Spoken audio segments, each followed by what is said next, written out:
Hello and welcome back. Today in module number 10, we are going to talk about something I'm sure that most of you heard about ANOVA analysis, and we will look at that and we'll try to understand what does it entail.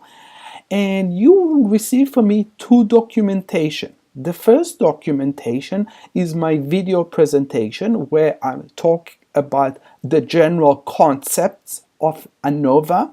In the second document, which is going to be in discuss the open source R, we are going to talk about one-way ANOVA, how to apply it, what does it mean, and I'm going to use a data set that in the last class in R, many of the biology students introduced me to a really nice set of data that include biology, and so it's about insect and spray, and it's a lot of fun.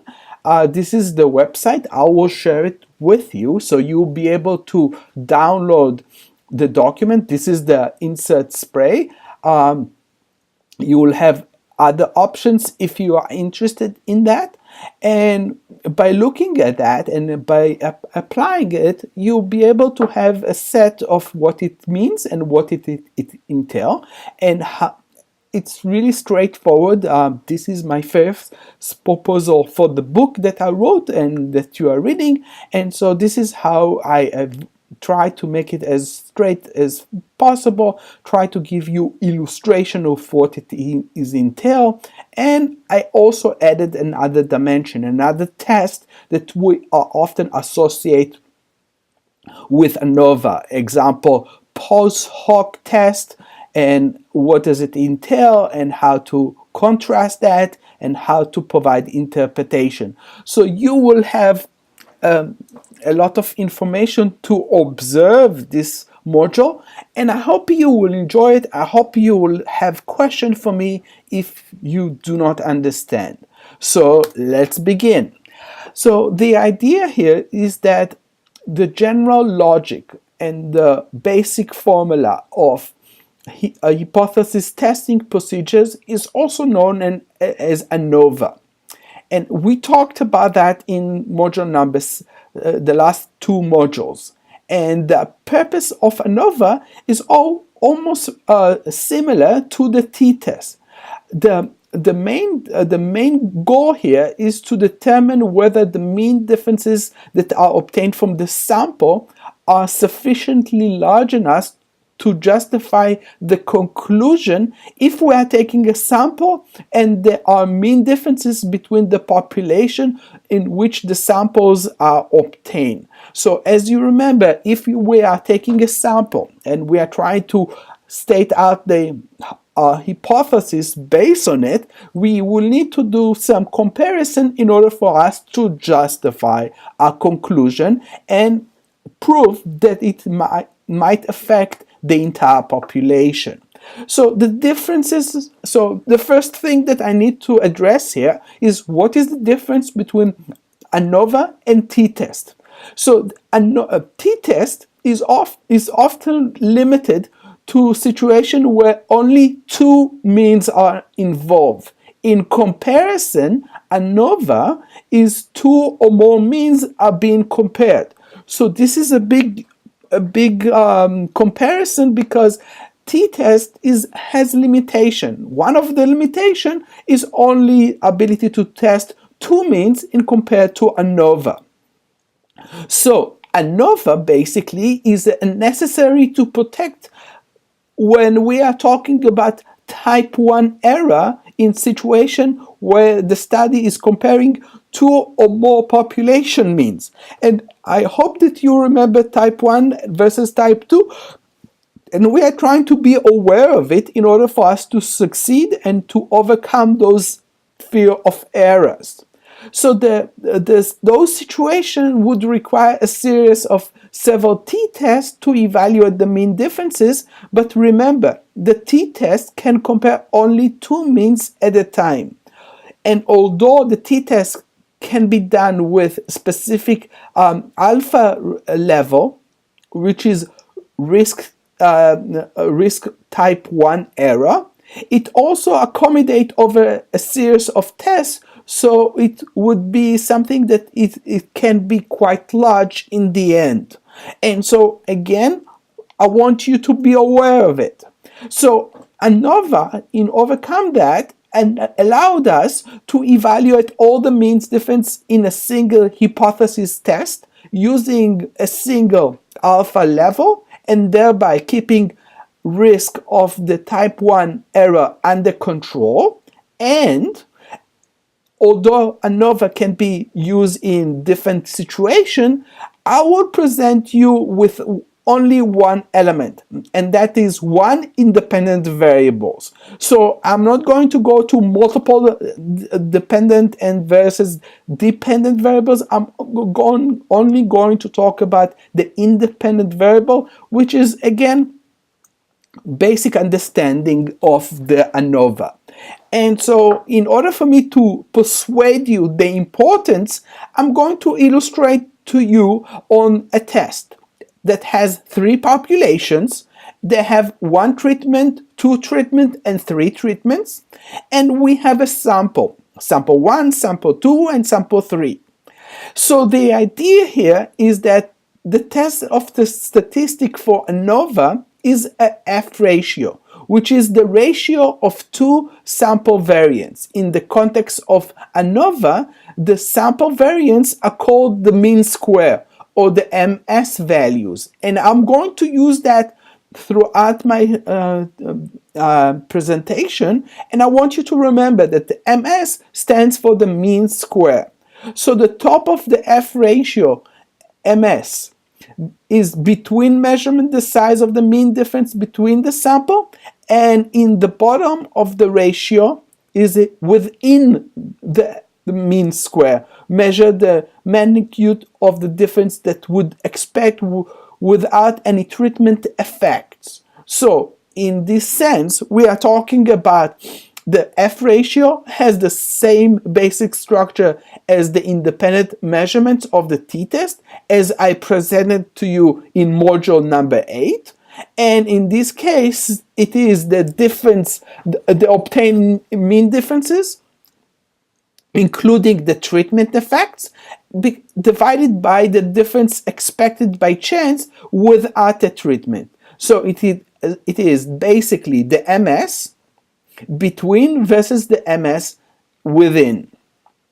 So the idea is between the treatment and within the treatment, and the idea is to measure the difference due to systematic treatment effect or the random of unsystematic factor, which is classified as between. And on the other side, we are trying to measure the difference due to random unsystematic factors.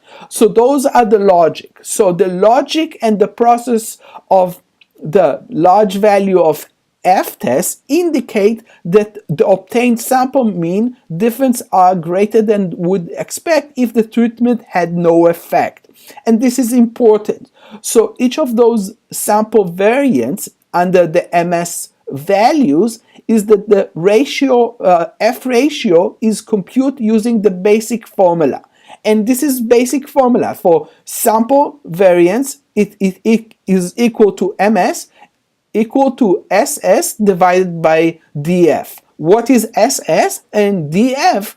Is it a new forms? So let's start with the DF. DF means the degree of freedom in the source. Since each sample has a degree of freedom equal to 1 less than the sample size, there are K samples that the total degree of freedom is K less than the total sample size. So the DF formula basically is equal to N minus K in order for us to define what is the degree of freedom. In comparison, the basic definition of SS, meaning the sum squared due to the source. And so the idea here is that if there are K sample involved with one data value for each sample, so the K minus 1 is the degree of freedom.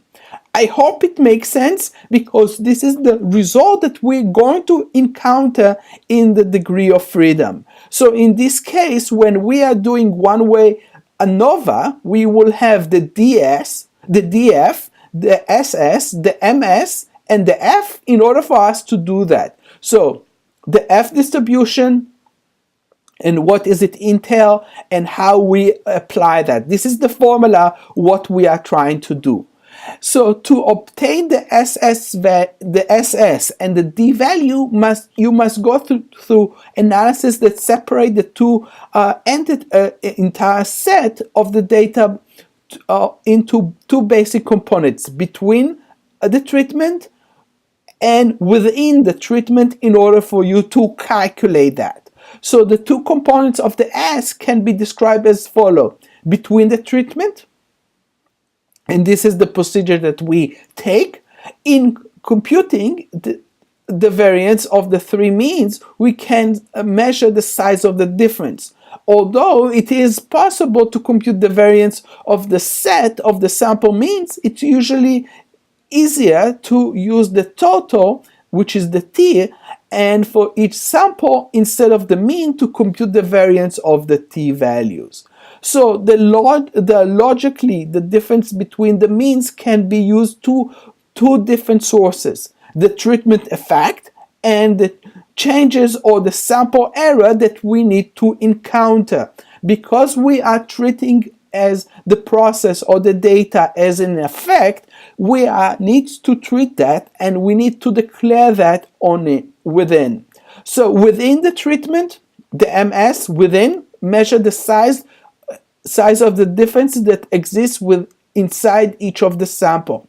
And because of all the individuals in the sample receive exactly the same treatment, any difference within the sample can be accused by different treatment.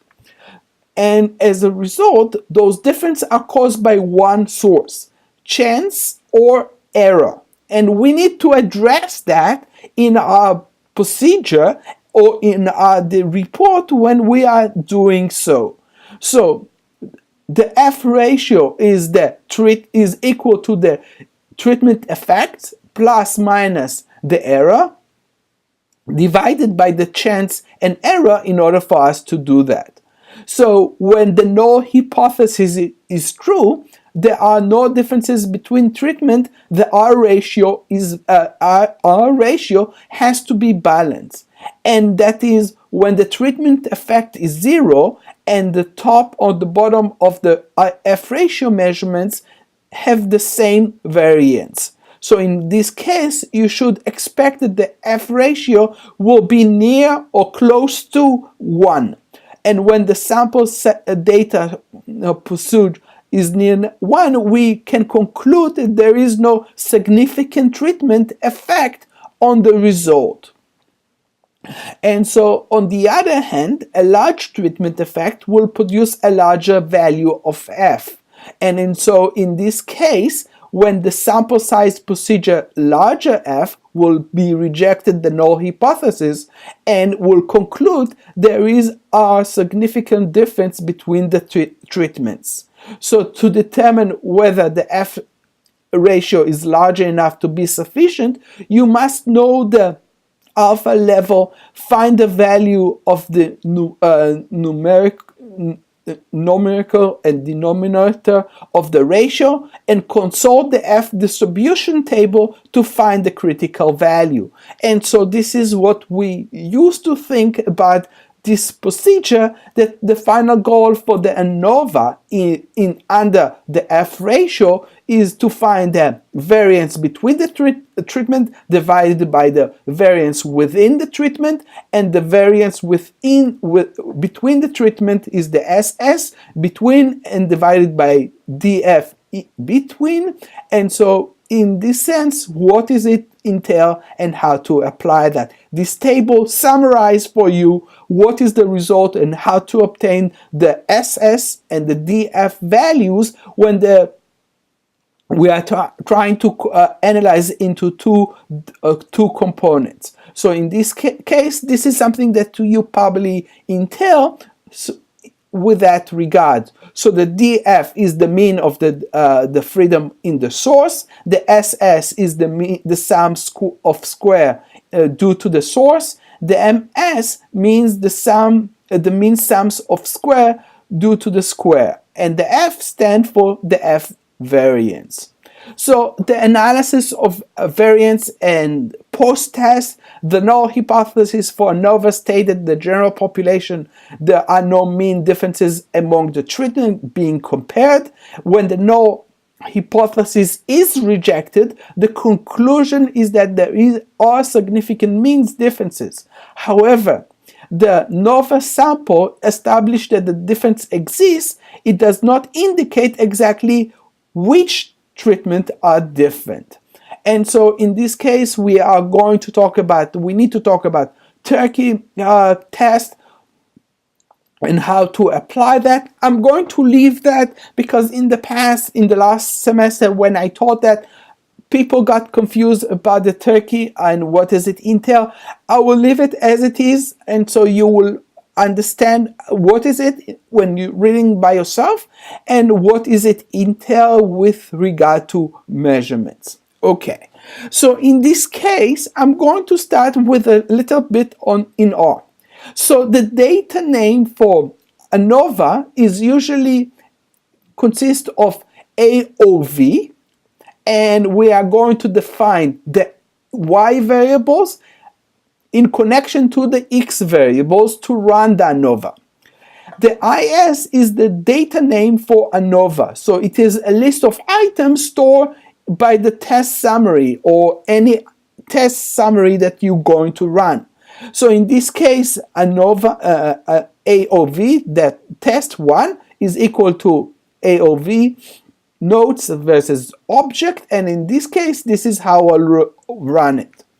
But now let's go and try to understand what it really means in the context of a database. So a database could consist of counts and the number of cases, and there are 73 cases that we are analyzing.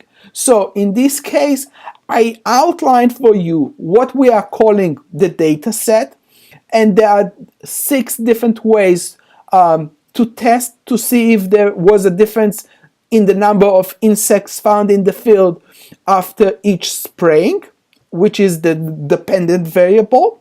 And I do the analysis, I touch it, I analyze it, I run it as a data frame. Data frame is a container that will hold all the variables, and it will give me the level and give me descriptive statistics where I'm going to run in each case. I'm going to do the sample size, and in that I will try to treat that as a sample size, and I will add some visualization to it, and in the end I will start my ANOVA test. In this case, I want to emphasize it's not one way or the other way. In R, we have multiple ways to do the testing or to call the functions. In this case, I'm going to use one way .test in order for me to do the ANOVA in compared to what I've said here, that I'm going to do ANOVA using the function of AOV and define the variable X and Y. In this case, the ANOVA, I can use the data frame into my advantage and apply that into what I want it to count. So I want you to count the spray, and in this case, this is how it will run, and I will run it, and again, I will go back to my initial function, which is AOV, in order for me to apply that, in order for me to say in and out, in order for me to run the ANOVA. And again, you have all the information about that. What are you looking for? What is the F value of the result? What is the SS? And how do I find the F value, and what does it really entail? And what is the P value?